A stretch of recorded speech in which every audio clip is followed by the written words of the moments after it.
Breaking news చూస్తున్నాం. వరుస పేలుళ్లతో భారత్లో హై టెన్షన్ నెలకొంది. ఇటు జమ్మూ కాశ్మీర్లో కూడా ఒక పేలుడు వెనక ఉగ్రకోణం ఉందా?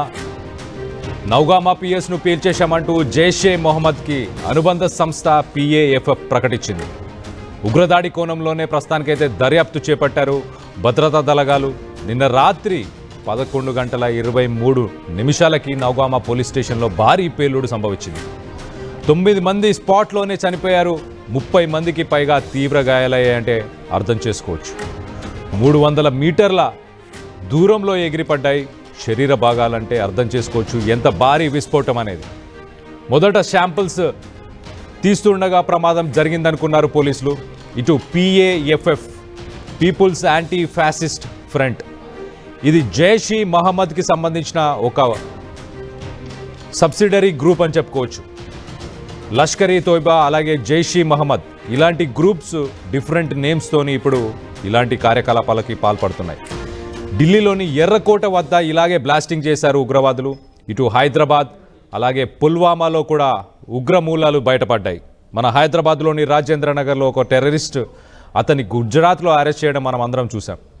ఇటు టెర్రరిస్ట్ టార్గెట్గా ప్రస్తుతానికైతే ఢిల్లీ మహానగరం, దాంతోపాటు హైదరాబాద్ అలాగే ముంబై మరియు హర్యానా ఈ స్టేట్స్లో ఉన్న సిటీస్ని టార్గెట్ చేస్తున్నట్టు తెలుస్తుంది. ఈ రైట్ సైడ్ విజువల్లో మనం చూడొచ్చు. రాత్రి 11:22 ఒక్కసారిగా బాంబ్ బ్లాస్ట్ అయ్యి ఆ వెలుతురికి ఆ బాంబు ఎక్స్ప్లోడ్ అయిన ఆ ప్రెషర్కి ఆ కిటికీలను మనం చూడొచ్చు. ఒక్కసారి ఆ కిటికీలు సడన్గా ఇలా ఓపెన్ అయ్యి మళ్ళీ క్లోజ్ అయ్యాయి చూడండి.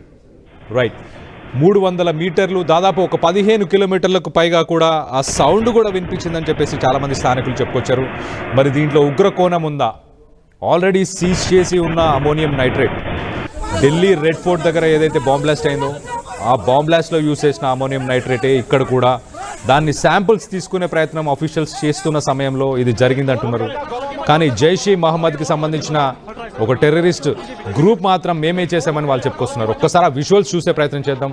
ఆ బాంబ్ బ్లాస్ట్ తీవ్రత ఎంతగా ఉంది అనేది ఒక్కసారి మనం చూడొచ్చు.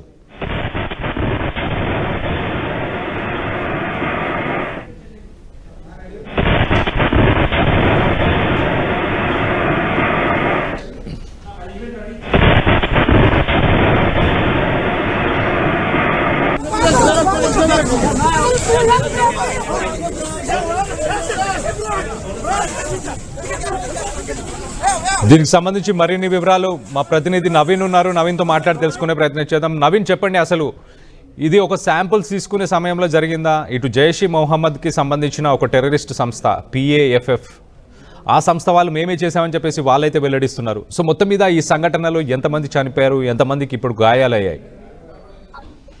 అంటే ఈ బ్లాస్ట్ సంబంధించింది ఇంకా కొంత క్లారిటీ అనేది రావాల్సి ఉంటుంది. ఎందుకంటే కొద్దిసేపటి క్రితమే జమ్మూ కాశ్మీర్ డీజీపీ కూడా మీడియా తోటి మాట్లాడడం జరిగింది. ముఖ్యంగా అక్కడ శాంపుల్స్ కలెక్ట్ చేస్తున్నటువంటి సమయంలో ఈ యొక్క బ్లాస్ట్ కూడా జరిగిందని చెప్పేసి డీజీపీ చెప్పడం జరిగింది. కానీ సోషల్ మీడియాలో మాత్రం జైషే మొహమ్మద్ సంబంధించినటువంటి అనుబంధ సంస్థ పిఎఫ్ఎఫ్ వారు ఈ పేలులకి పాల్పడని చెప్పేసి కొంత సోషల్ మీడియాలో ట్రోల్ అవుతుంది. కానీ అఫీషియల్ గా అధికారి నుంచి మాత్రం ఎక్కువ ఎటువంటి అంశాలపై కూడా క్లారిటీ కూడా రానటువంటి పరిస్థితి. సరిగా రాత్రి 11:22 ఒకసారిగా ఆ బ్లాస్ట్ అనేది కూడా జరిగింది.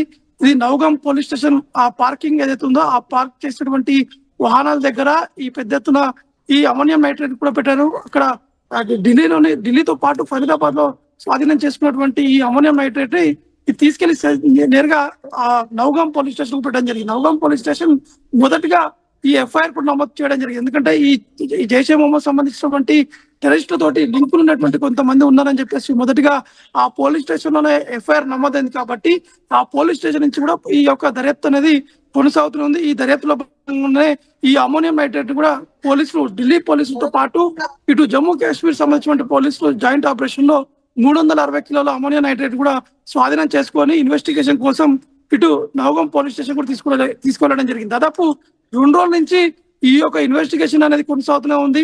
నిన్న కొంత నమూనాలు సేకరించినటువంటి సమయంలో ఒక్కసారిగా ఈ యొక్క బ్లాస్ట్ జరిగిందని చెప్పేసి కూడా పోలీసులు చెప్పడం జరుగుతుంది. ప్రస్తుతానికి ఇన్వెస్టిగేషన్ అనేది ఇంకా కొనసాగుతుంది.